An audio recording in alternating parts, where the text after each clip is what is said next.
All right, so good morning, everybody. My name is Jesse, and I am with Exploring by the Seat of Your Pants. If you're joining us for the first time, we are all about bringing conservation, adventure, and science into classrooms around the world. And this month is particularly exciting for us. It's always been our biggest month, and as many of you may know, the entire month of February, we kick out all the men and spend the entire month celebrating and showcasing incredible women in science and exploration around the world. And we are doing this bigger and better than ever this year. Not only do we have a slew of programs all month long, but many of you may have seen or caught our Women Blaze Trails Festival. So February 12th through 14th, we did 50 programs in 3 days, 50 programs with just incredible women climbing mountains, exploring the deep sea, astronauts, cave divers, and more. It was an incredible celebration, and you can check out all our speakers and some of those links to tune in at the website below. So today's presentation is really special for me because we do a lot of cave diver, mountain explorer type people, but I always love when we get the chance to partner with the Gairdner Foundation. So the Gairdner Foundation celebrates biomedical science, global health leaders around the world. They give awards that are recognizing some of the titans of global health. In short, we've done a series of amazing programs with them covering CRISPR, COVID, and more. And today we are joined all the way in South Africa by Dr. Quarraisha Abdool Karim. She is a global health titan, as I said. She's going to talk to us today a little bit about pandemics, HIV, COVID, and more, and some of her pioneering work to help protect communities across the globe, to help save people from HIV, to help make global health a more equitable world for everybody. So I am so excited to have her with us today. Dr. Abdool Karim, thank you so much for joining us, and take us away. Thank you very much, Jesse. Good morning, everyone. Actually, in Durban, South Africa, where I'm calling from, it's the end of the day. So it's wonderful that through these remote platforms, we're able to connect no matter where we are in the world. It's a special honor and privilege for me to be part of this celebration of Women Scientists Month and to have an opportunity to address you on the work that I've been doing. So I wanted to start by saying that I'm an epidemiologist, and epidemiologists study epidemics and pandemics. And usually it's a bit of a challenge to kind of introduce people to epidemics and pandemics. But since 2020 and the way our worlds have changed, I think it's pretty easy for all of us to understand what COVID-19 pandemic means. I mean, it is stunning that in a matter of a year, we've already seen 111 million cases and sadly about 2.5 million deaths. There's a lot of hope in the fact that we now have vaccines. But the job of epidemiologists is like a mix between a detective and a big a puzzle solver. So it takes a lot of curiosity, and you need to take this big problem and then through a structured and systematic way, pull all the pieces together so you start to see a coherent whole. So when you look at a picture like this and you see these dark purples and light purples and blues, you wonder, how did you arrive at it? And I wanted to give you some insights by just very quickly sharing with you our experience with COVID in South Africa. And very early in March, on the 5th of March to be precise, we had our first case of COVID-19. And it was identified in somebody who traveled to Italy, had skied with a whole lot of people, returned, and then we had heard about the outbreak in Wuhan province in China. And slowly and surely, as the virus spread across Europe and North America, started to also prepare.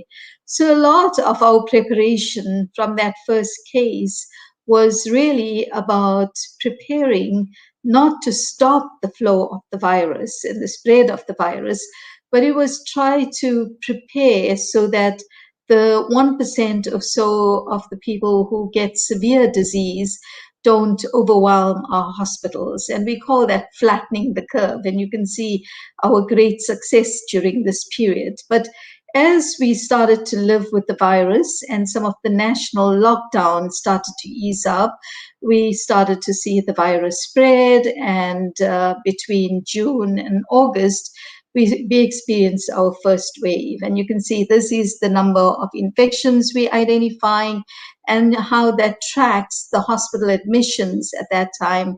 And then in the red line, the deaths. And you see we've compartmentalized these in different time periods to show the growth of the epidemic. And in COVID, we talk about waves. And we did this really nice thing, which is come down really well to levels of endemicity, in other words, low levels of infections. And then suddenly, early in November, we discovered through some phylogenetic or molecular surveillance we're doing, in other words, where we were isolating the virus, sequencing the virus, and looking at changes in the virus. So as viruses multiply, they mutate, and depending on the number of mutations and where mutations occur, their character can change. In this case, 23 changes by 5th of November resulted in a virus that was highly transmittable. And we can see that with the rapid rise of the second wave, much higher peak than the first wave, and then quickly spreading, quickly seeing large numbers of hospital admissions, much higher rates of deaths than in the first wave, and dropping off. And just last week, we received the first batch of the Johnson & Johnson vaccine, and I was very busy rolling out these vaccines to healthcare workers. And it'll be very interesting to see what happens as we increase and enhance vaccination.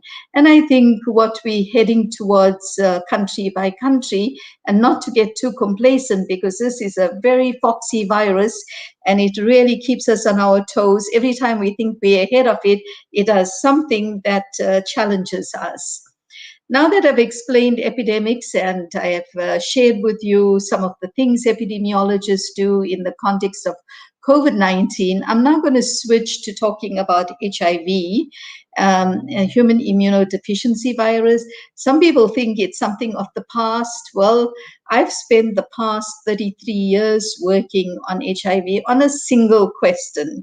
And you think, wow, I'm really hopeless. 32 years, 33 years almost, and still working on the same question. But I think what it is that some of the challenges that face us, particularly with pandemics and epidemics, is it takes many decades before we finally reach a point where we can talk about eradication. And some of you may remember smallpox, and smallpox is actually an epidemic that was started in the 19th century, and we only in the last century managed, this is the first epidemic or pandemic that we've been able to say we've eradicated. With polio, we're working our way. Now, HIV, we saw for the first time in the 80s in many populations, and we were struck because it was young people getting infected and people who don't usually utilize health services. In 1988, I was doing my master's at Columbia University and in the School of Public Health. And I was struck at that point, we had recently discovered the cause of AIDS as the human immunodeficiency virus, and we now had diagnostic tests. And there was a lot of discussions at Columbia University and visiting the city, visiting Manhattan or Harlem or the Bronx. I was seeing different faces of the epidemic. But being a student also, where we were having seminars and workshops, I was also seeing a lot of cases coming from Africa. And I kept wondering, so what is going on in South Africa? And before I go into that 3-decade journey, let me just give you a very quick glimpse about where we are with HIV today. So in 2019, globally, there were 38 million people living with HIV, about 700,000 people who died of HIV, and we saw 1.7 million new HIV infections. Another way to look at the 1.7 million new infections is that it's about 4,500 new infections each day. Now, the situation was worse about 2 decades ago, or in Africa about a decade ago, where the picture started to change when we discovered triple therapy, 3 drugs, antiretrovirals given to individuals with AIDS, were able to change their lives from something that was inevitably fatal to one that is chronic and manageable. So in Africa, for example, life expectancy had dropped to 42 years. With the introduction of antiretrovirals around 2003, 2004 in South Africa, we suddenly saw 11-year gain in life expectancy just with saving lives through the introduction of antiretrovirals. We've also, with sexual transmission, you have transmission from infected mothers to infants, and those rates used to be 30 to 40%, and now we're down to less than 2%, well on our trajectory to reduce that. With these combinations of antiretrovirals for prevention and treatment, there was a UN high-level meeting in 2016 that pronounced that we could reach epidemic control. In other words, reach a stage of the epidemic where it was no longer a public health threat.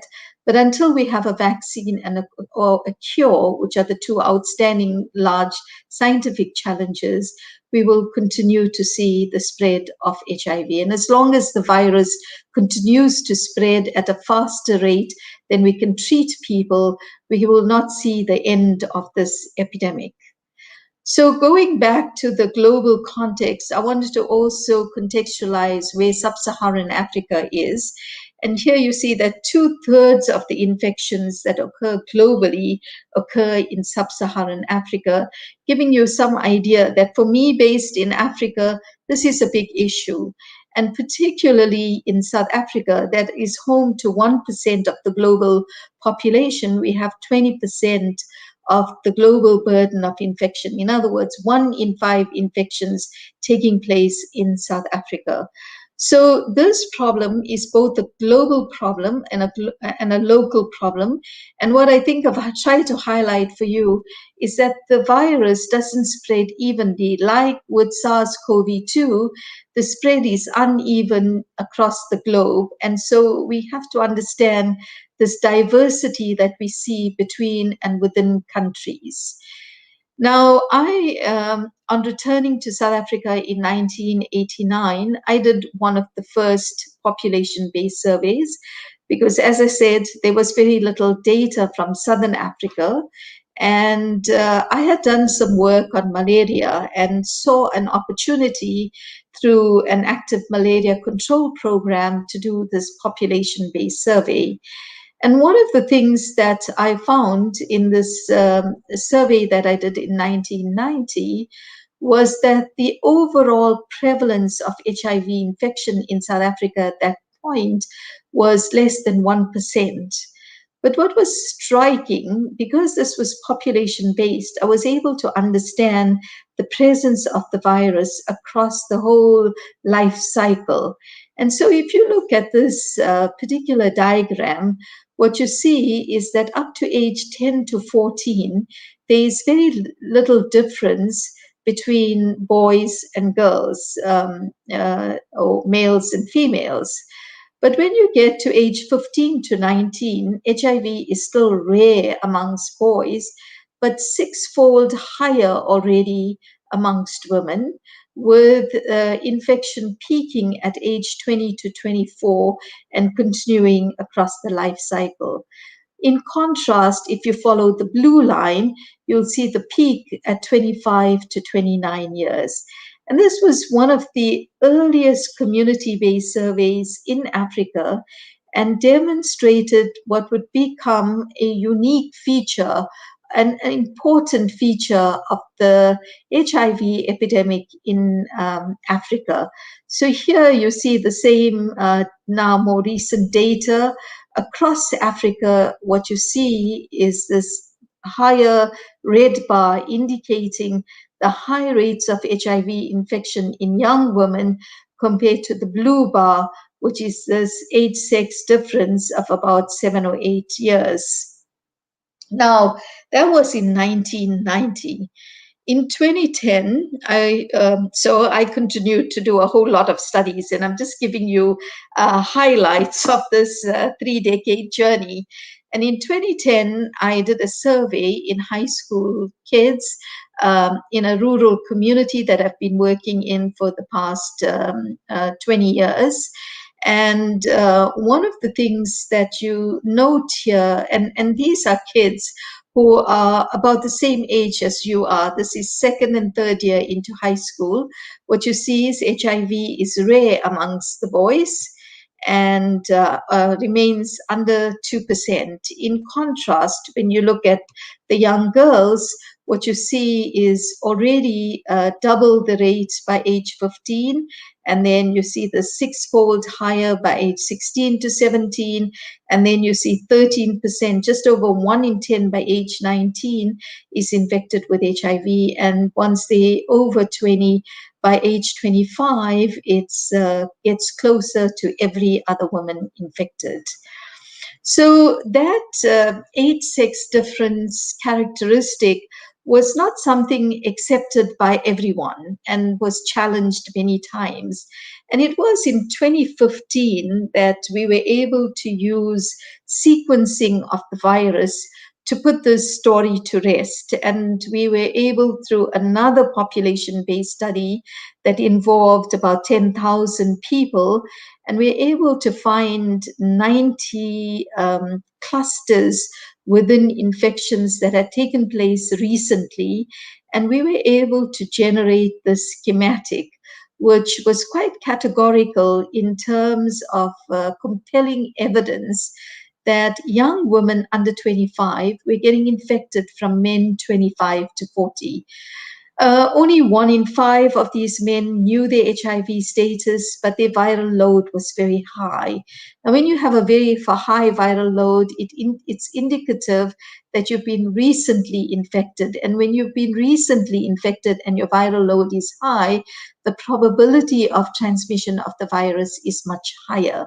So these young women with partners that were about 8 years older than them that were getting infected.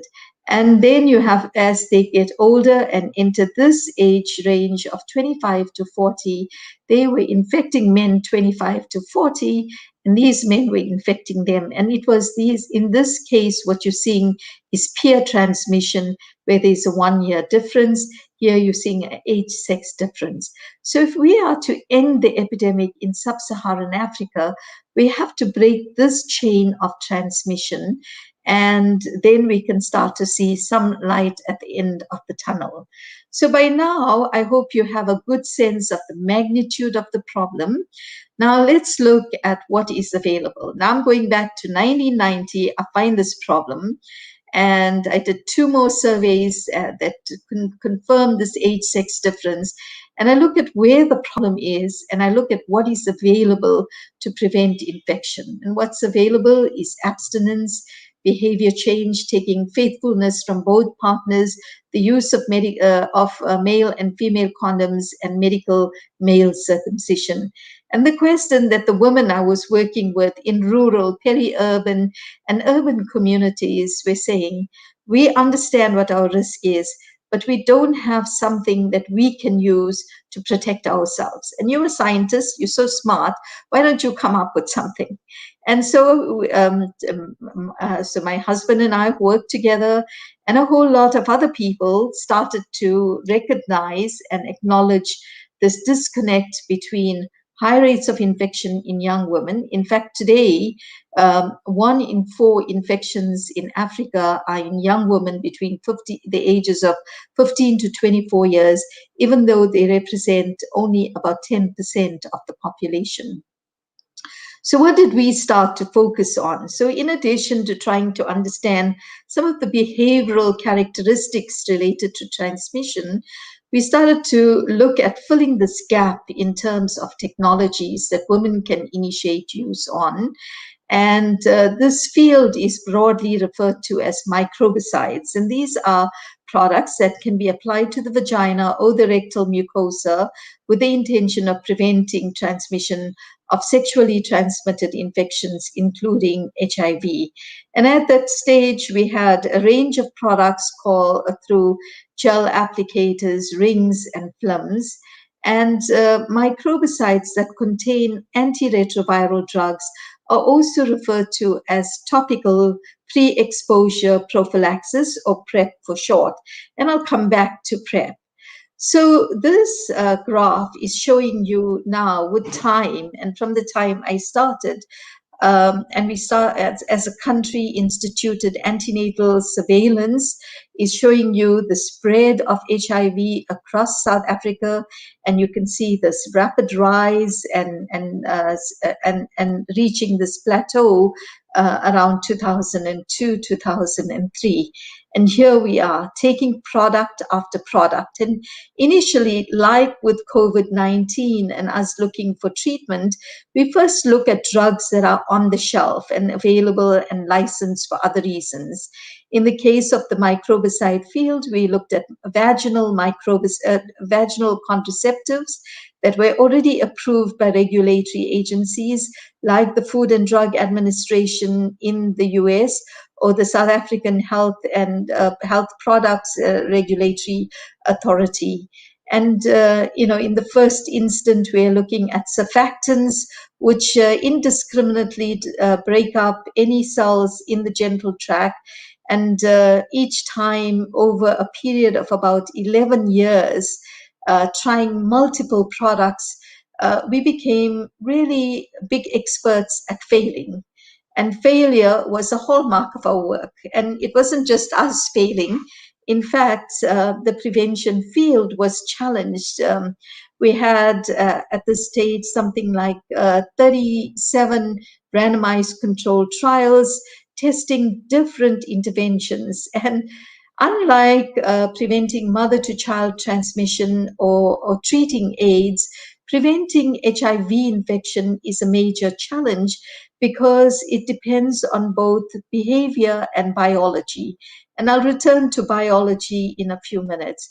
But in testing these products, finally, in 2003 and 4, while we were treating tens of thousands of people in our rural and urban clinics, we came across a drug called Tenofovir. And we decided to switch from these non-specific products that we've been evaluating to antiretrovirals. We're dealing with HIV. Let's go for an antiretroviral agent. Now, when you're sick, you will put up with a lot of side effects, and I'm sure some of you have had courses of antibiotics. And, after a few days on antibiotics, you likely get all kinds of digestive problems and diarrhea, etc. Now, when you're otherwise well, and you have to take some product, you want to make sure that its safety profile is good and the side effect profile is compatible. And so when we chose Tenofovir, we chose it because we already knew it to be an effective therapeutic agent. It had a good safety profile. It was rapidly absorbed with a long half-life. It was effective in suppressing the viral load, and I explained to you earlier why viral load and lowering the viral load is important for preventing transmission. And we had some data from monkey studies showing that protection if used prophylactically. So we developed this trial called CAPRISA 004 to assess the effectiveness of tenofovir gel to prevent HIV. And these results that were presented, the trial was started in 2006. The data was available in 2010. And we were able to demonstrate for the first time that an antiretroviral agent used by uninfected individuals, in this case women, was able to prevent HIV infection. So it had 40% almost protection against HIV overall. And with high levels of adherence, we saw 54% protection. And when we were able to measure high levels of the drug tenofovir in the genital tract, you can see 74% protection. Now, when we do research, it's not often that you get a bonus. As I said, a lot of us working in preventing HIV infection, we're seeing failure. And what we found in this trial was that we were also able to prevent herpes simplex virus 2.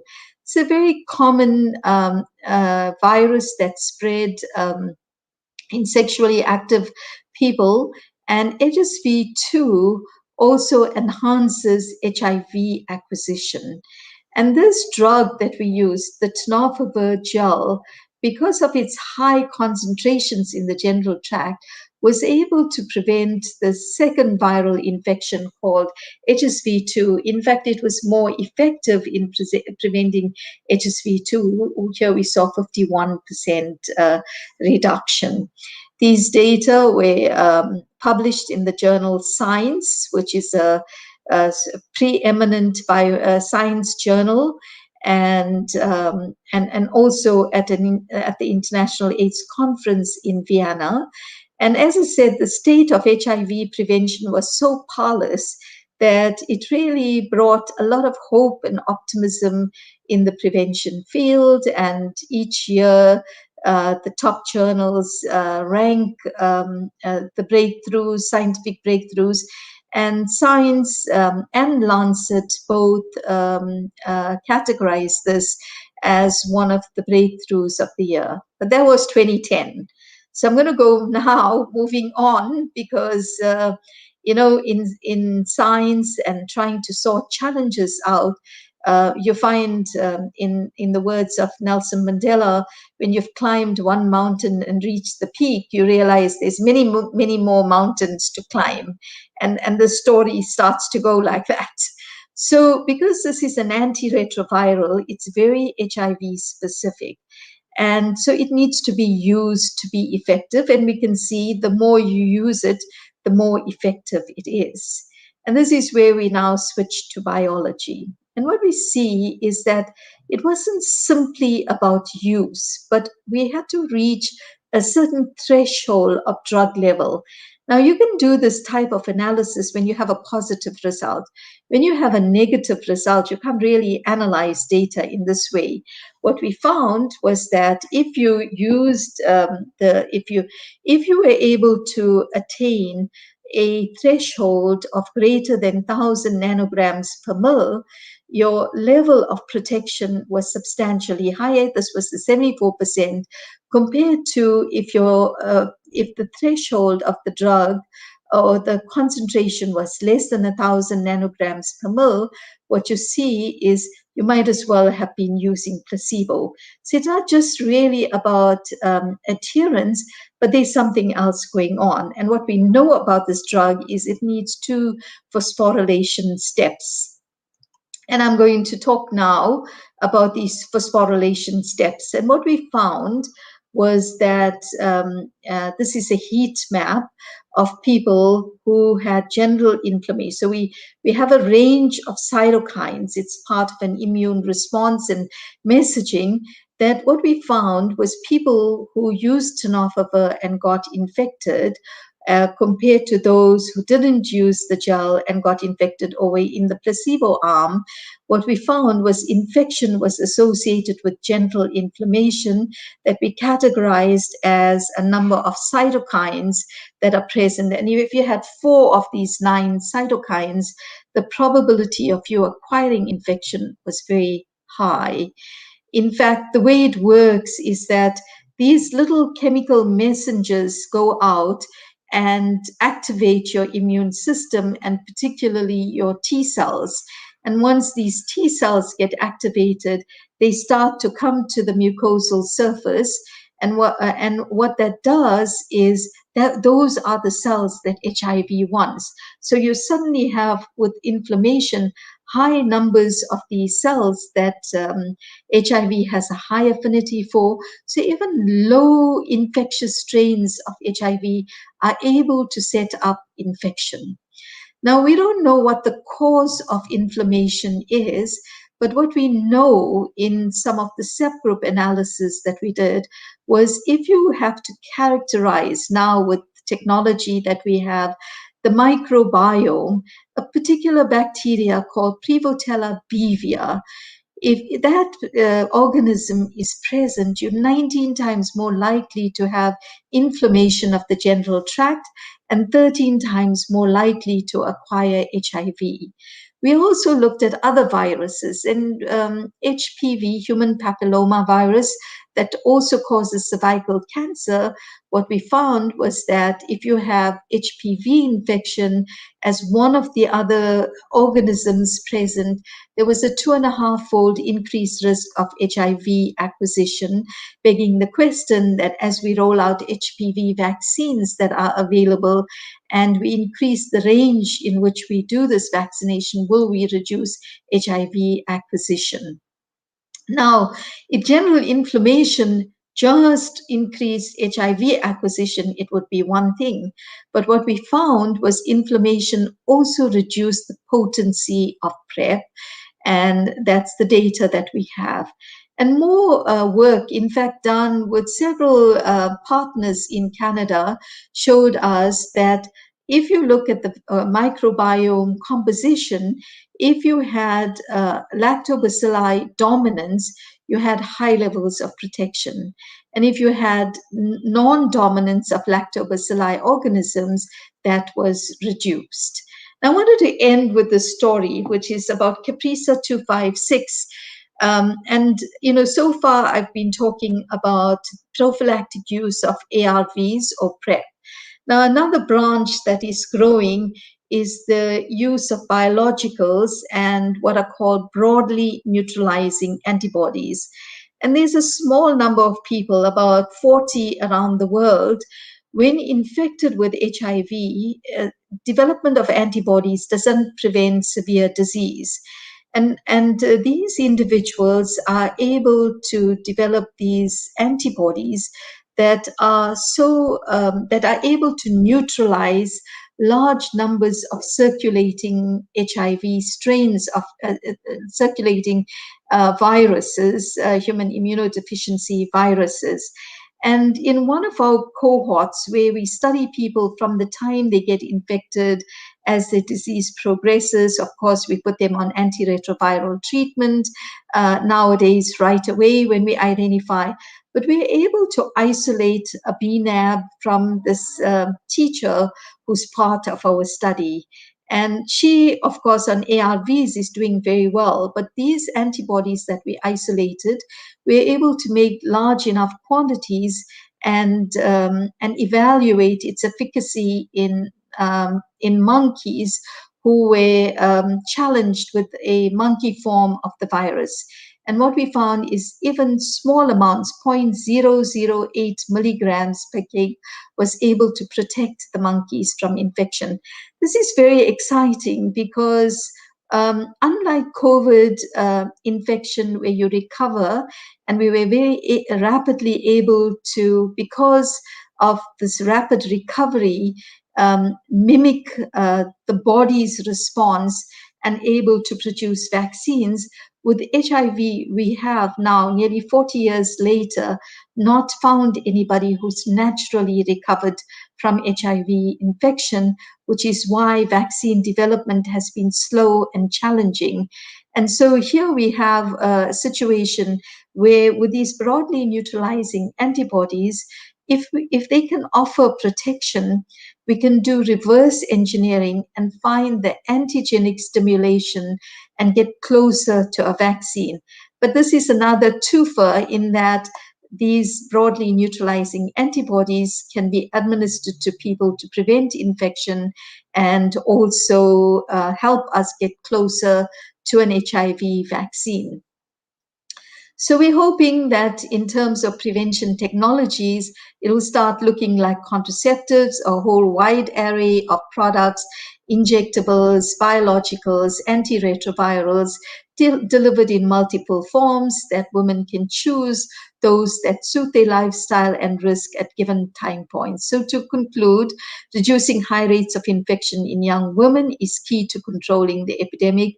Genital inflammation is a major risk factor that is exacerbated with behavioral factors, and that the microbiome not only enhances HIV risk, but also the interventions like pre-exposure prophylaxis and how well it works.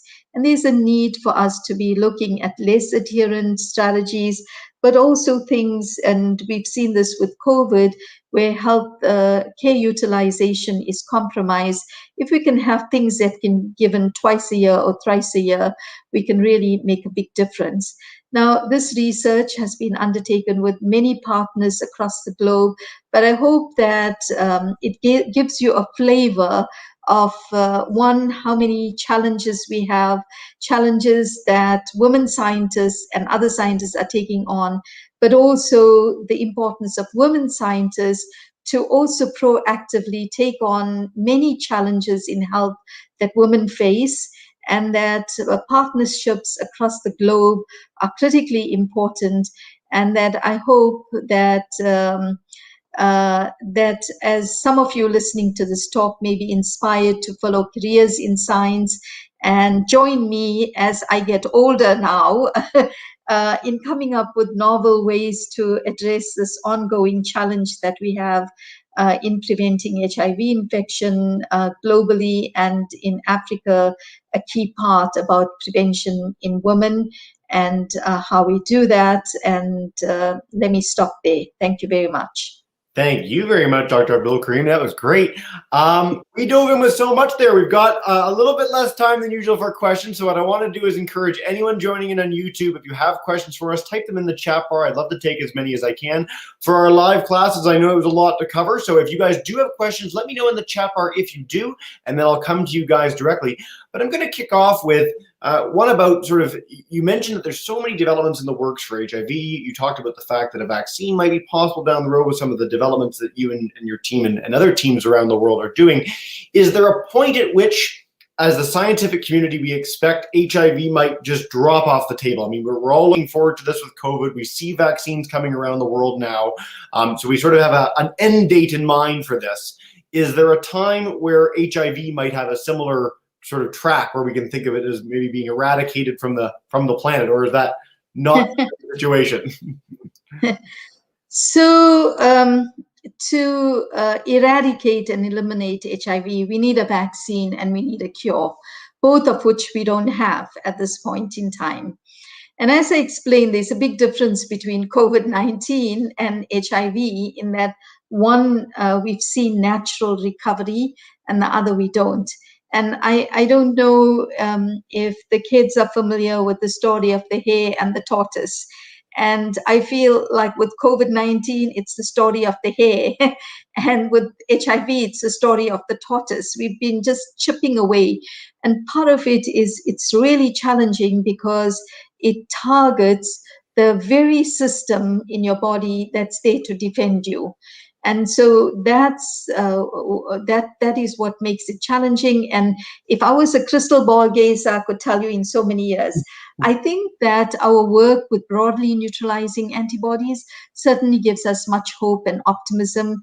And I think because it gives us a sense of what type of response we need to mount from a vaccine in order to see protection. Yeah. Because that's ultimately what you're looking for in vaccines, protection. Well, we wish you were a crystal ball gazer, but you're doing the next best thing and doing all this amazing work. So good luck, and certainly we're all very hopeful as an international community. Miss Smith's class joining us live has a great question, but you can come in person and ask it. So Miss Smith, come on in, joining us in Mississauga. Go for it. Hey, thank you so much for the lecture this morning, Dr. Karim. That was great. I had a question. So this topic was on COVID-19 and HIV. So I was wondering about the relationship between age and COVID. Obviously, COVID is spread in a very different way than HIV. However, it does tend to give more severe symptoms to our elderly or adult communities than for children and youth. So why do you think that our youth seem to be either asymptomatic or have very mild symptoms? Yeah, that's a great question.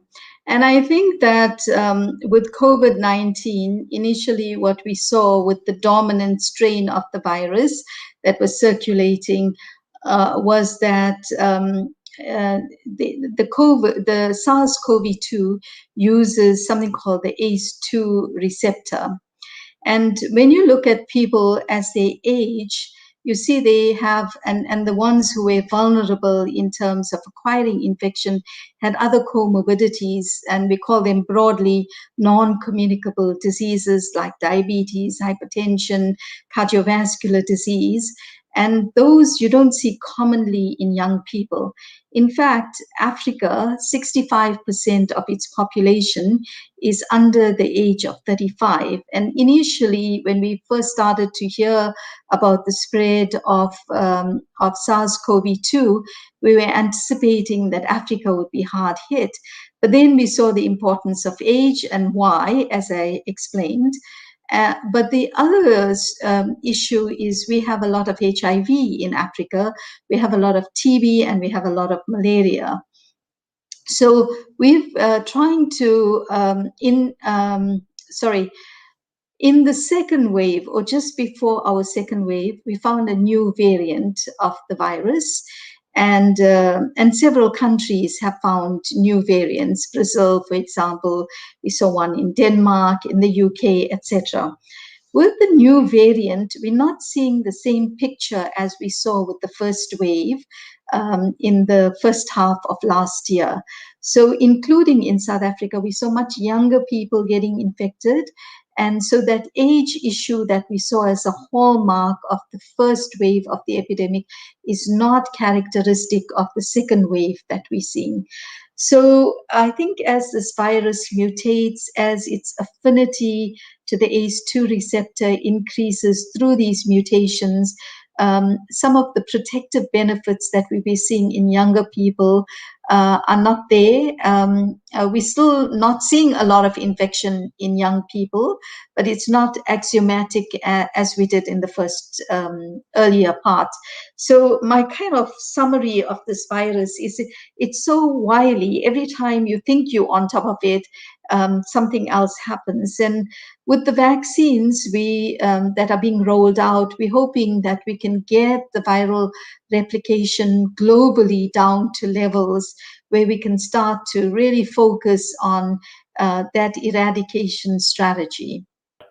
Fantastic. And thank you so much, Ms. Smith, for the question. A great answer, and again, a detailed one, and one that a lot of classes, of course, are really keen to understand a little bit more about. I know we're got light at the end of the tunnel, but the more we can do to make informed decisions about how we act and how we open things up again, I think that's a really positive thing that's going to help a lot of people. So a great question, guys. We're getting tons on YouTube now, which is awesome. I'm going to come to a YouTube one in just a minute, but I want to go to Mr. Smith at Howard Robertson School. If you have a question for us, come on in. Yeah, I was wondering if through the advances that have happened with the rapid development of the COVID vaccine and the mRNA development, if that provides a new avenue for development of an HIV vaccine. And I also wondered what you would say to people who are not wanting to have the vaccine. Yeah. So the latter question for me is a bit easier than the former. So I believe that it should be a choice about vaccination, and nobody should be compelled to be immunized or vaccinated or not. And it becomes an issue in terms of how individual decisions impact populations. So when you choose not to be vaccinated, what it puts pressure on is a concept of herd immunity. And I think in a previous talk, you must have heard about herd immunity from Dr. Watts, and it applies to most vaccines. And I'll just give you another example of measles, for example. Some people who choose not to immunize their children, and we've seen large epidemics occurring in particularly North America in recent times. So when you exercise your choice and your right as an individual not to vaccinate, it's not simply about you, it has implications to others. And in fact, it puts others at risk when you don't protect yourself. And so these discussions have to take place within society about rights, individual rights and group rights, and how your choices are not simply your choices. And with freedoms come responsibilities. And I think those are fundamental questions around democratized and democratization. Now, the first part of the question is, can we use this technology? And I said, one of the, and I'm sure we'll be using some of the more novel technologies that are being developed and utilized for COVID-19, but the basic problem we have is not seeing what natural immunity looks like. And we know you develop antibodies when you get infected. Those antibodies doesn't prevent disease protection in this case. In the case of COVID-19, the antibodies following infection, whether it was symptomatic or asymptomatic, prevents more severe disease, prevents and offers protection for a certain period of time. We don't see that with HIV. So love the question, much more complex than my 3 minutes allow me to answer fully.